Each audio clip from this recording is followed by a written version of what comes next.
Good morning and welcome to the 445 Productive Through Joy show with your host and your boy, Dr. Michael Datcher. The show airs each weekday morning, hella early. Man, it's early. 4:45 a.m. here on YouTube's Michael Datcher channel and 4:45 p.m. on Facebook Live. Guys, today we're talking about thoughts, as in your thinking, controlling your thinking, mastering your thinking, directing your thoughts, and how that will lead to a heightened level of productivity. Thanks for joining us. Thanks for being here. We love having you up in the spot. Spizzot. If you're new, you can go to productivethroughjoy.com, see about us. We speak to groups, schools, and organizations about being productive through joy. A series of really wonderful offerings. Holla and we'll holla back. Also, if you're liking this video and the show in particular, or the station, please, this channel, please subscribe. All right. Thanks for being here. Hit that like button as well and subscribe button. All right, let's dive into the topic. So, guys, but let me first say a few words about myself. This is your host. I'm feeling good today. It's January 20th. Trump's up out this. He's out of here. So, like, what? I'll get to that in a second. But, wow, this fool has decimated American institutions. He has just wreaked havoc on this country. I'm talking about American carnage. And the people who supported Donald Trump, this blood, this murder, this death is all on your hands. Just as a side note. Whew, have mercy. Give me patience. Yes, what was I saying? Let me get back to my peaceful spiritual mode. This fool. Man, oh my goodness. Whew. We have survived this fool, but what's deep is that many people have not survived this fool. That's the tragedy of this fool, is that a lot of people have not survived him. He has literally done a thing that is akin to murder, in the form of negligence and incompetence. And people have supported him. That means you're co-murderers. Karma is a real thing. It doesn't happen the way that we oftentimes think about it in popular culture. But what you do, when you do wrong, in part because the world is revolving at a hyper rate of speed, that comes back to you. The people who supported Donald Trump is going to catch it. That's 1,000%. His family, they going to catch it. That's 1,000%. But the folks who supported Donald Trump in this murderous mayhem and American carnage, the universe is coming for y'all. That's 1,000%. So, and we'll see. I'm not wishing that on anyone, because that's not what I want to put out. But I am saying, in my witnessing of metaphysical principles, there are 1,000% that when you do what this cat has done and you support all the death that this cat has instituted and promote it, I mean, it's disgusting. It's craziness. So as Drake said, we gonna see. We gonna see. So, sorry. Let me get back to work. Where was I? Oh, we're talking about controlling our thoughts, guys. I need to control my thoughts right now.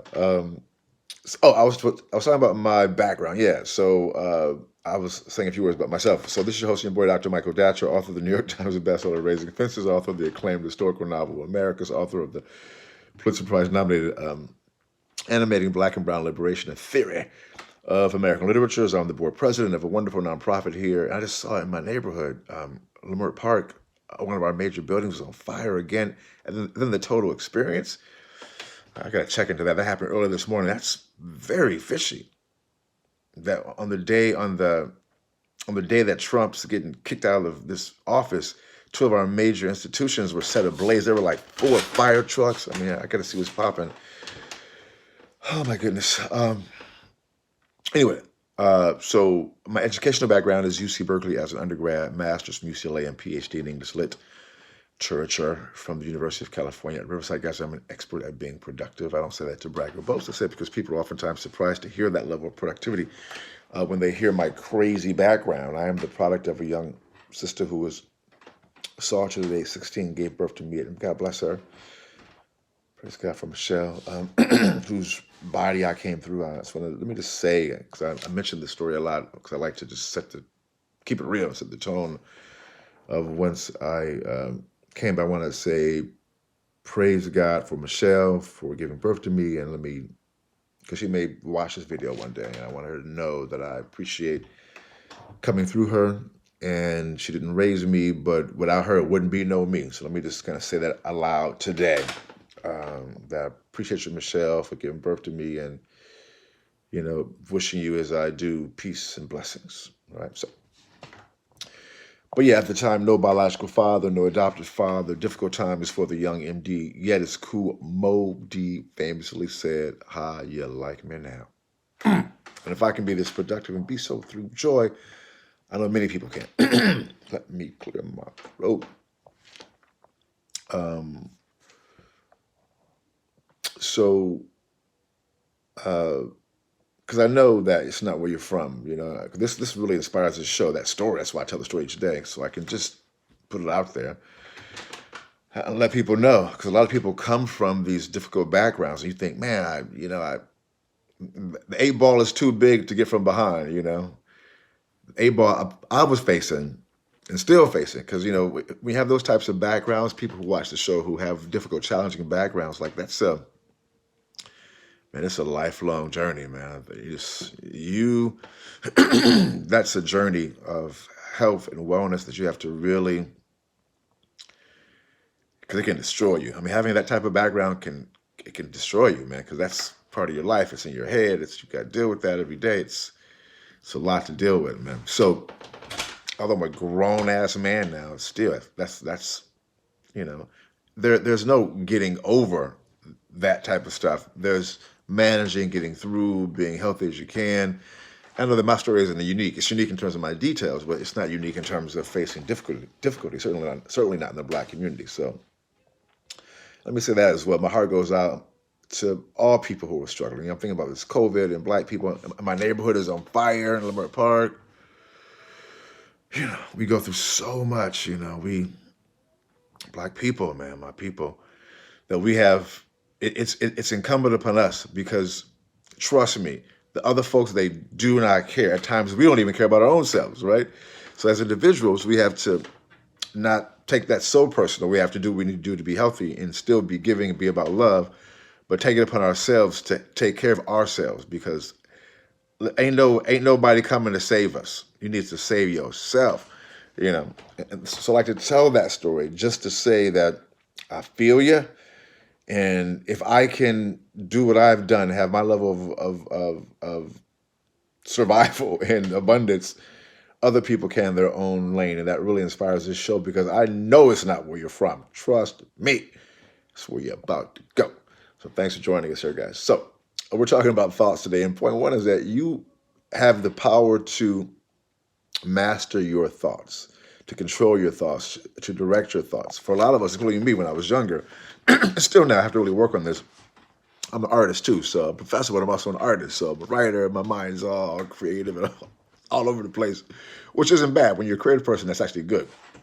But in terms of living day to day, you have to kind of like get that under control. So it helps to be able to master. I don't like that word master so much, but direct, control. I like directing thoughts. That language is better for me. Directing thoughts on what you want to see in your life, because in many ways we are what we have been thinking about, and what we will become is what we're thinking about right now. That's point one. So you want to be able to direct your thoughts. Point two is you want to place action behind your thoughts, because it isn't enough to. The thought thing is very important, because in this world there's a physical realm, and there's also a nominal, a metaphysical realm, and a part of that realm is completely directed by thoughts. I'm not sure how this could even possibly work. I don't even understand it, to be honest. I just know it works, so I do it because it works. That's my personality. If it'll work, if it doesn't break, no. If it doesn't harm people, I'm gonna do it. And you can literally, by focusing your thoughts on an idea or even a thing, and attach emotion to that thought, and do it in a ritualized way, so a repetitious way over a period of time, that thing has a great opportunity, a great chance of manifesting. These are facts. It's science. I've done it dozens of times. I know it's real. So I'm not trying to convince you. I'm just saying, hop on this train, because it can really impact your life. But you see, but that's important. But you have to also put action behind it as well, which goes into point three. When you combine the thoughts and the action, and let me also say, you want to get your own convictions about this because it works. Because you have to also, you don't have to, because it works even without really believing it that strong. If you just do it, that's how powerful this thing is. But when you combine it with faith, with belief, thoughts, actions, and belief, I mean, absolute game changer. And when you combine those three things together in a ritualize it as a part of your, as a lifestyle, you can create your own life. I mean, no matter what obstacle, I faced a lot of them. All right. So there it is. Boom, goes the dynamite. Well, everyone be safe. I'm sending out prayers and energy towards Leimert Park right now. The neighborhood's on fire. I just saw online. My God. Bless all those in the Capitol today. Bless President Biden. Bless Vice President Kamala Harris. Again, individuals can't save us, but they can help us on our way to saving ourselves. Thank you so much for listening. Love and respect you here. Thank God this fool is out of office. Have mercy. Bless the people, their families who we contributed to their death. That's such a terrible legacy. Let's be inspired to do what is right and good. Peace and blessings.